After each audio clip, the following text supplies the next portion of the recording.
Hi guys. Oh, hold on. My face is very dry. I knew I forgot something.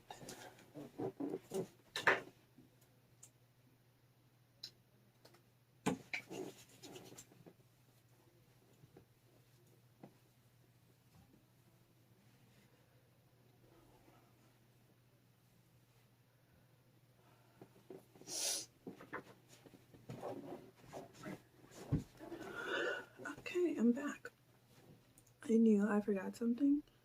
My face would have slowly started turning into a zombie. You know, like those zombie facials where your face just is like cracked and whatever. Anyway, let's hop right into it. But before we do, I don't know if you have ever looked at my description box below. I do have other videos that I have done below, but also I have a little a little snippet of the reason that I started YouTube in general. It's because of two important causes. The urgent crisis of missing Black women and girls and the missing and murdered Indigenous women. I have websites. This is an old video that I did. This is my old cell phone. I do have, you probably can't even see it. I have websites listed for those two organizations in my description box, which I hope that you will check out. But the reason that I am bringing this up is, I don't know if you realized, but lately, within like the last few days, news broke that the remains of 215 Indigenous children found buried at former residential school. There is a whole background to why they were at this school in the first place, and all I have to say, it's very heartbreaking to hear. I know that some families are getting answers to questions that they have had for many, many years. Yeah. I am going to leave a couple of articles down below to this story that just broke. I hope that you will read them. I hope that you will share them on your social medias and just get the word out.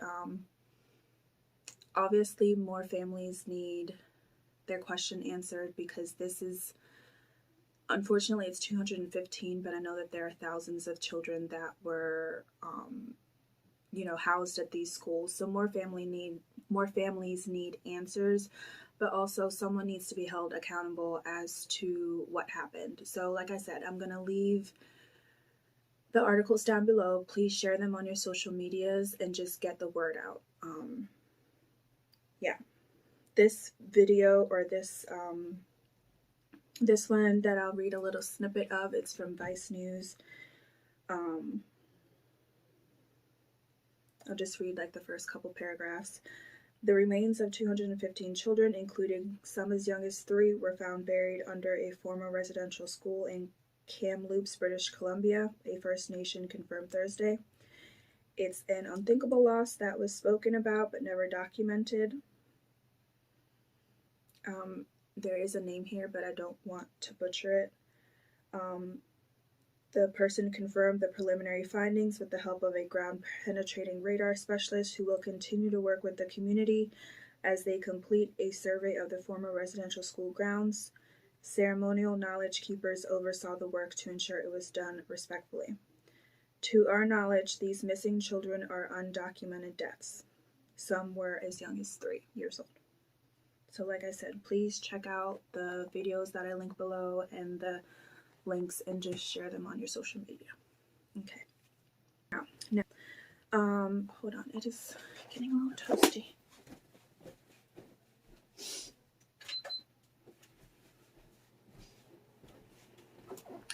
Sorry if you just saw me in my boxer shorts. Anyway, so let's get into season 1, episode 6 of Extreme Sisters. I have recapped other episodes. They will be in the eye. They will be down below in my description. Please be sure to check them out. And I do have a TLC playlist that contains other TLC shows that I recap, including Seeking Sister Wife. Let's get to it. So, season 1, episode 6 is called It's Time to Let Go. So I think we're starting to see that the wheels are turning, that the sisters are maybe a little too close for comfort, and that they need to expound, and that they need to form their own path, shall we say. Okay, so first up we have Anna and Lucy. So Anna and Lucy actually have an older sister named Vanya, and I believe she stated that she was 12 years older than the twins. And she said the last time that she saw them being apart, they were 12. One of them left for the bathroom, and within like 60 seconds to 2 minutes, the other one went. And basically she said from that point forward, they are now always together. This whole, I don't want to say routine, but this whole routine that they have of constantly being together, it started at the age of 12. They haven't always been like this. But obviously, I think they like 35 or something? So for the last 13 years, my math. So for the last 13 years, they have basically been perfecting what we see now. Okay? And when she said that the last time they said that they were apart, I thought she was going to say like, oh, one went to camp and one was here, or one went to the doctor and one was here. But for her to be like, oh, they went to the bathroom separately, I'm just like, the bathroom. Okay. But anyway. Vanya, I think she accepts that they're always going to be together, but there's a part of her that says that, especially when it comes to the baby situation, that they need to come to terms that this may be a separate journey.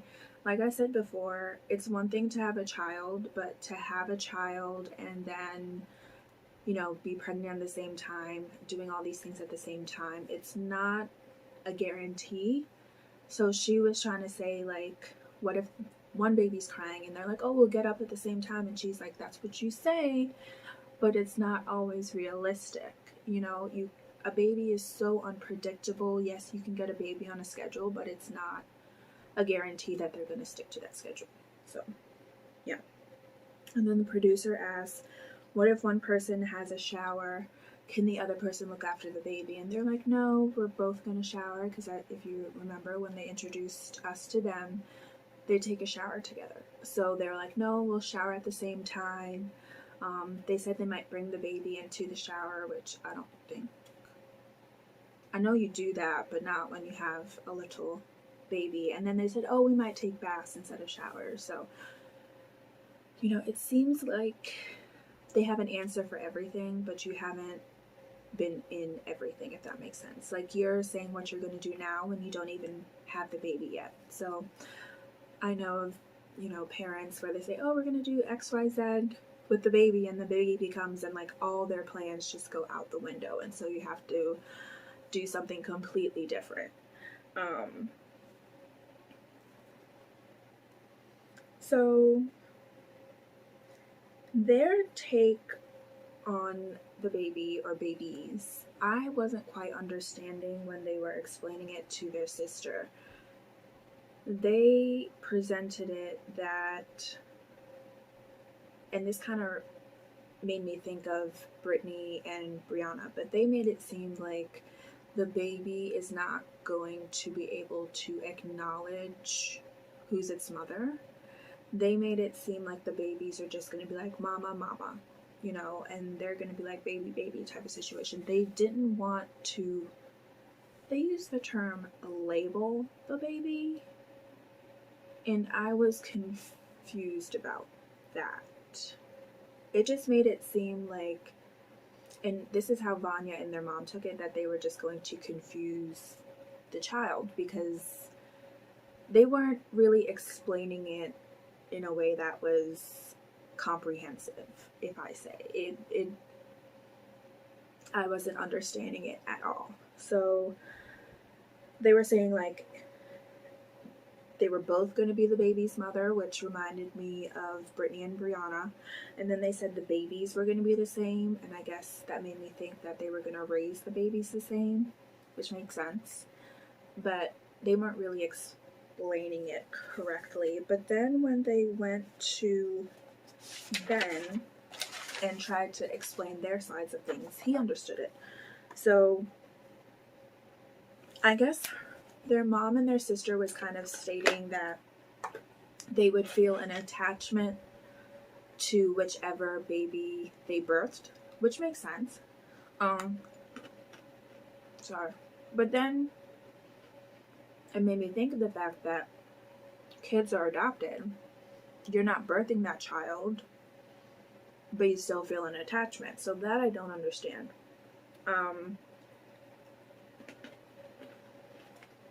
But Ben kind of explained it in the fact that they were both going to be raising the children, so they're going to love each baby regardless of who birthed it, which then the light bulb came on and I was like, oh, okay, that makes sense. They were just making it very complicated to say that we're going to love each baby equally. Even if Lucy doesn't birth Anna's baby, she's going to love that baby. Even if Lucy doesn't birth, I think I just repeated it, you know what I'm saying? Because I'm about to confuse myself. And I wasn't even there. So, from there, Ben just said that, like, the sister said that they felt judged by their sister, Bonnet. And Ben basically just says that if they get judged or whenever people, like, critique them or criticize them, they just take everything to heart, which you can kind of see because they either talk a lot or they shut down, which that happens to a lot of people. I know for myself, like, for me, I usually shut down, you know. That is my go-to thing, is I shut down. Also, these pretzels from Aldi's, really good. I mean, Aldi's be slapping, but pretzels are good. So, then they brought up the whole marriage baby timeline with Ben. Sorry, I want some more. And Ben basically says, because they were saying, well, do you want marriage then babies or babies then marriage? And Ben basically said marriage is not a big deal. He said it's just a piece of paper. His whole thing was, are we having a marriage ceremony just to show everyone, just to, like, show out for everyone?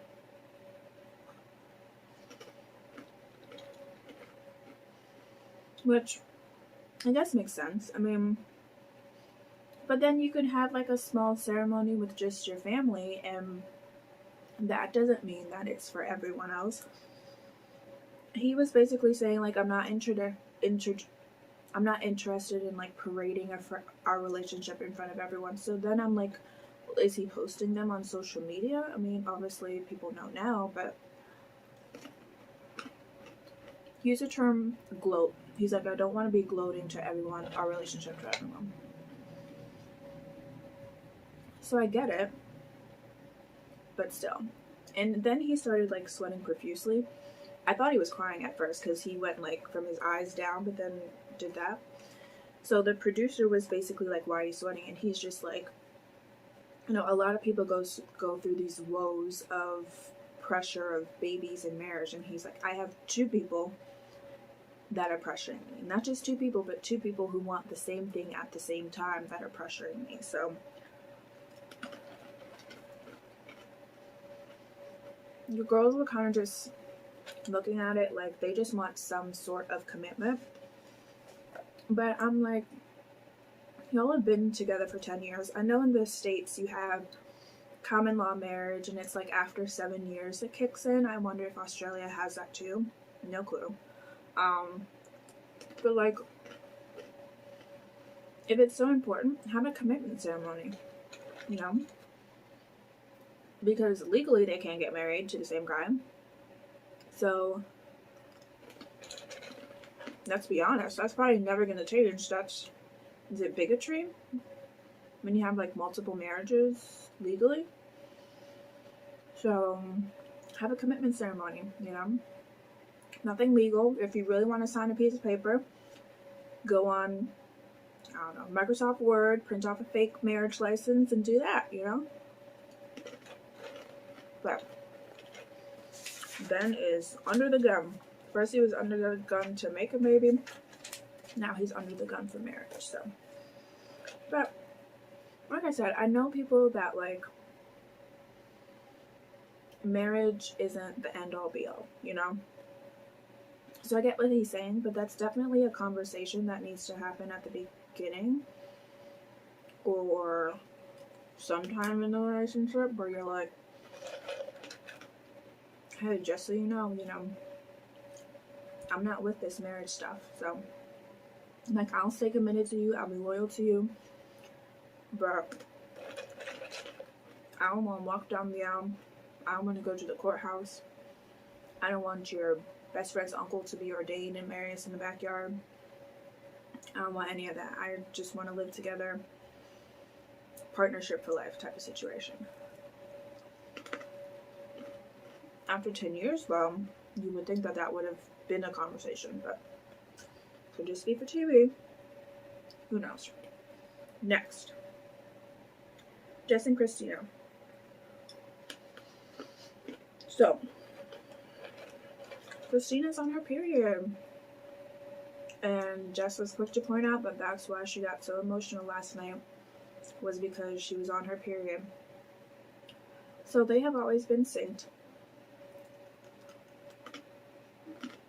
So, because Jessica hasn't gotten her period yet, she proceeded to lay her head on Christina's lap and sniff her groin area. She says she was sniffing her period, sniffing her pheromones so that she could start her period. That's all I have to say about that. But I'm gonna stop eating these because this isn't. I have to eat dinner in a little bit. So Jess's whole thing is that Christina still has not told John that she's a psychic. And I don't know if she mentioned in a previous episode, but I'm like, what does John think that you do for work? Like, what has he thought that you have been doing this entire time? Like, the bills are still being paid, but you're not going anywhere? Like, what did you tell him that you were? I mean, these days there are so many jobs that, like, stay at home or you can do on your phone or something like that, but still. It's like, take a breath. She did say that she, like, grabs a laptop case and goes to her sister's house, so maybe he just thinks that they have a business together. But still, like, after 8 months, isn't what do you do for work like a first date question, or at least second date, definitely third date? But she said it's been 8 months with John. That's a long time. And she just feels like when she tells him that he's gonna be disappointed and feel lied to, which is understandable. But yeah. So one of the reasons that Christina said that she doesn't want to tell John is because when their mom explained to people what she did, they became embarrassed. Like, obviously, how old are they? In their 30s?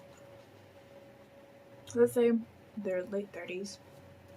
So, almost 40 years ago, when people used the term psychic, I'm sure it didn't have the same connotation that it does now.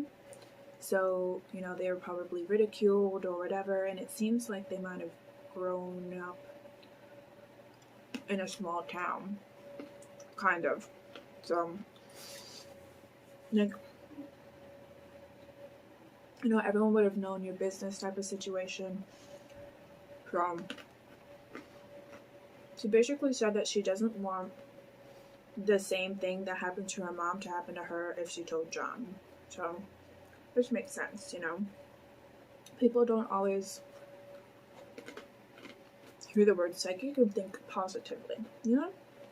So, sorry, I'm almost done, but these are really good. So, as it turns out, their mom passed away 2 years ago, almost 2.5 years ago. And their mom had actually wanted them to spread her ashes at her property, like right after she passed away, and they never did.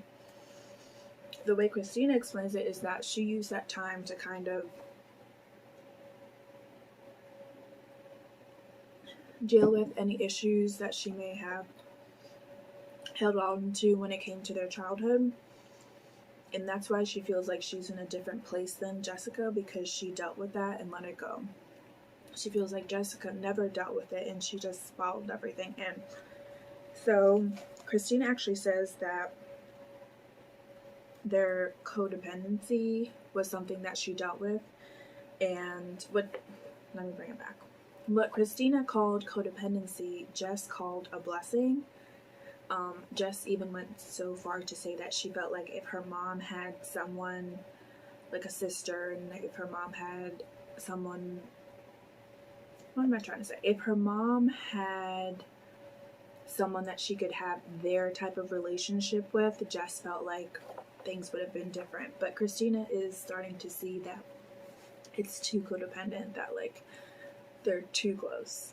And Jess does not see that, which has been from the beginning. Every time Jess is like, oh, we're codependent, she's like, no, we're not. No, we're not. It's like, hey, you are. So they decided that it is time. They felt like it was a sign from the universe. They decided it was time to go spread their mom's ashes. And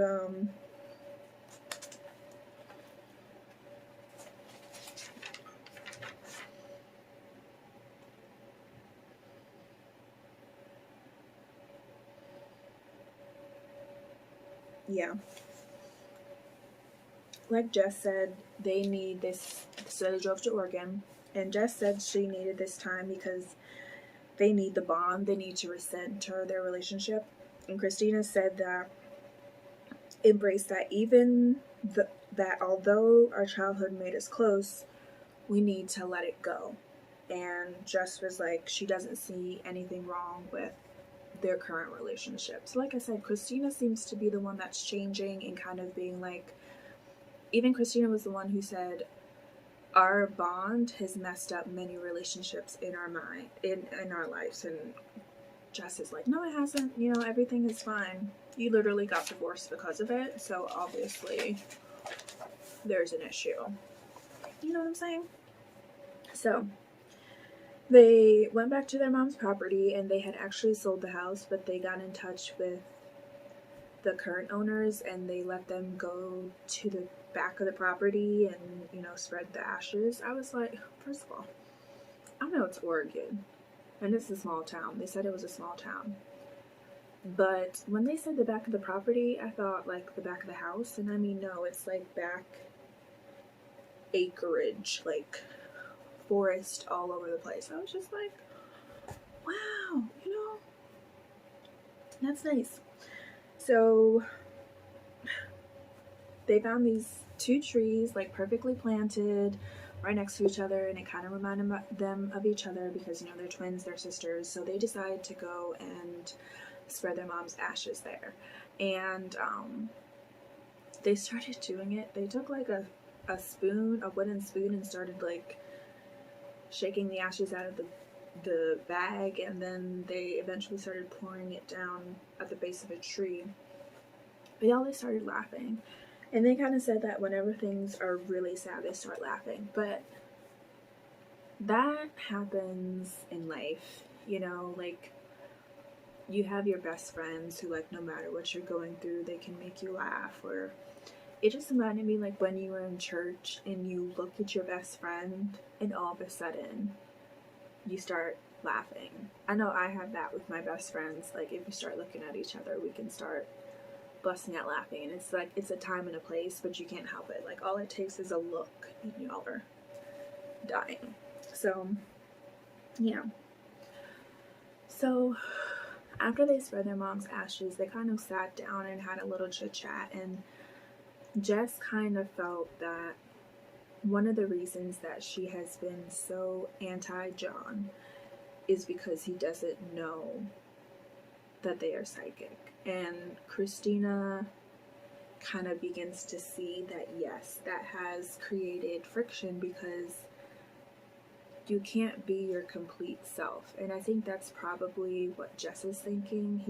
She's like, he doesn't know all of you. He only knows the part that you are willing to show him, and that is not the truth. So next week we actually see, and maybe we'll get to see it, maybe we won't, that she sits down with John and tells him the truth. But my issue with that was, it looked like,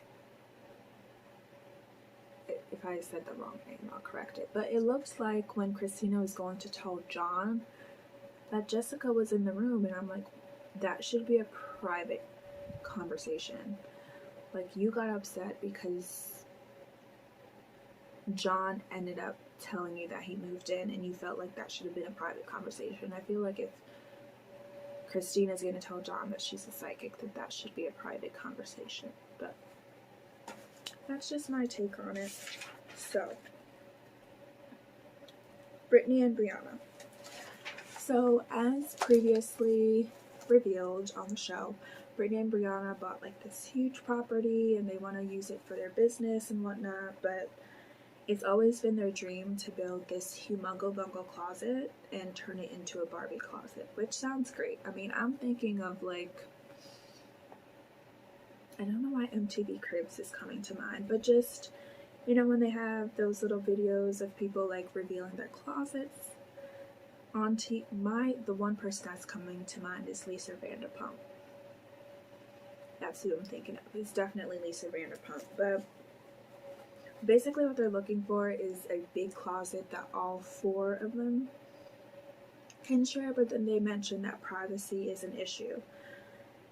So then they proceed to say, like, the girl twins can see each other naked, the boy twins can see each other naked, and each husband and wife can see each other naked, but like Brittany can't see Brianna's husband and Brianna can't see Brittany's husband, which is obvious. So they definitely have an issue of properly dividing the rooms, and the producers were like, why don't you have a closet just for girls and a closet just for couples? And they're like, but we want it to be together. We want it to be like the sisters can have that time together in there, or the brothers can have that time together in there, the couples can have that time together in there. And I was like, so you just confirmed what the producer just asked you, but what?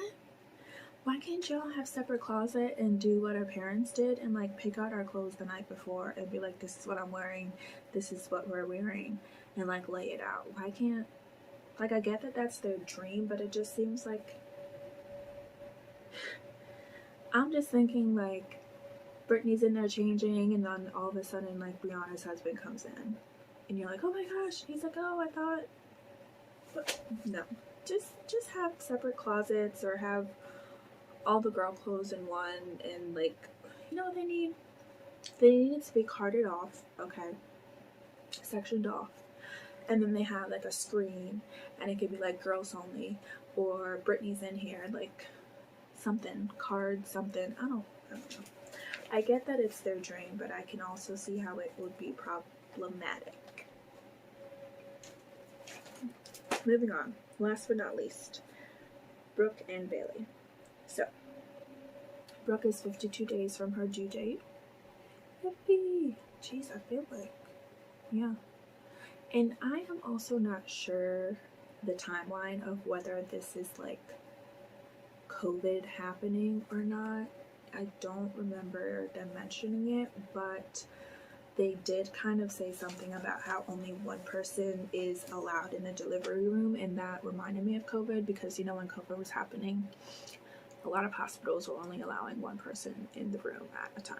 So maybe it is COVID, but they're not like wearing masks because they're not going out anywhere. Like, everything always happens in their mom's house or in their house type of situation. So So Brooke kind of mentioned that when she had her daughter, she didn't really know what was happening. Her mom was like her birthing coach, and so she wants to meet with a doula / birthing coach to kind of know what her options are. She wants to be more prepared for the second baby, which is always a good thing, you know. Like I said, babies have their own schedules and things will happen, but at least you have an idea of your options, as Bailey said. So Brooke actually kept her placenta. They kept showing a picture of her like holding it and like kissy facing the placenta. Interesting. But she wanted to eat it, and I know people do that, but she wanted to eat her placenta, but she didn't know how to cook it properly or encapsulate it, so she ended up putting it in liquid. I don't know what liquid it is. And she put it in like this big jar, and she has it in like a cupboard in her dining room, so it's on display for everyone. It looks cool, which is true, but still, yeah. Okay. Yeah, very interesting. So Denver does not know that they are doing this birthing class, which he's going to be the one in the room, so you would think that he would be the one in the class so that he can know what's going on. But their whole thing is like, men just don't always comprehend things, and I'm like, that's true, but that might be true sometimes. But this is kind of an important moment. I feel like he should know what's going on so that he can help you, but that's just my take on things. So basically,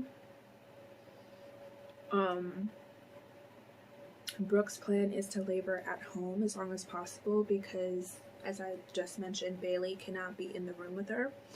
So she wants to labor at home as long as possible so that Bailey can be there for as much of the birth as possible. So then the doula, Courtney, came and she showed them like a little, they asked about tearing, so she showed them like a little presentation about tearing and all that stuff and contractions. And the doula said that she encapsulated over 100 placentas in 2 years. That is a lot of placentas to encapsulate.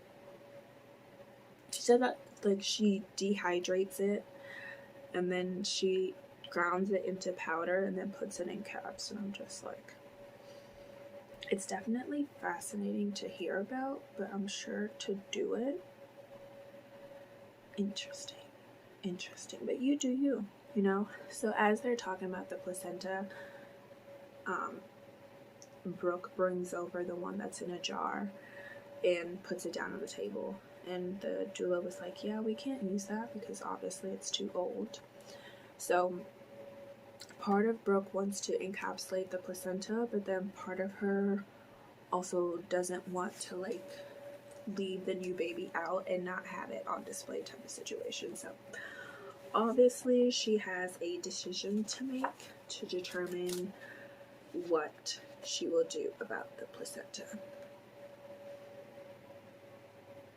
So I'm actually curious down below if you have ever like encapsulated your placenta, like, or I don't know if I've ever heard of anyone like eating it straight out, like just cooking and eating it. I've only ever heard of the encapsulation, but if you have done either process, can you let me know down below, or you know someone that did it, can you let me know down below? I'm kind of interested to know like